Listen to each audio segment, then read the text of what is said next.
નહીં, એટલે સ્કેચ. પછી વાત કરી દીધી ગામનો નકશો, આખું લોકેશન તમારે જોવું તો ક્યાં આવશે? આર્ટ પ્લાનમાં નહીં આવે, ગામના નકશામાં આખું લોકેશન આવી જાય. પૂર્વ પશ્ચિમ ઉત્તર દિશા રાખશો એટલે બધું તમને બતાવશે કે તમારા આડોશી પાડોશી કોણ છે. હવે પછીના ડોક્યુમેન્ટ થયા, આટલા થયા જમીનના નકશા બાબતના. આટલા શેના થયા? ભારત દેશનો નકશો હોય એમાં તમારા ગામનો નકશો આવ્યો. એમાંથી તમારા એરિયાનો, તમે જે વર્ગમાં રહેતા હો, શેરી કહેવાય ને તમારી શેરીના આડોશી પાડોશી, એ 5 પ્લાન થયો. બરોબર છે. પછી હવે તમારું પોતાનું આવી ગયું પ્લોટનો નકશો. રેડી?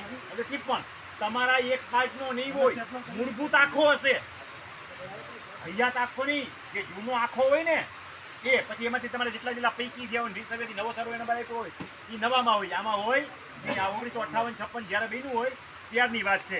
હવે જે તે સમયનું ફેશન પત્રક, નામ નમૂનો 1, આકારબંધ, એટલે આકાર સરકારે નક્કી કર્યો હોય એ આકારબંધ, આ બધા ડોક્યુમેન્ટ છે.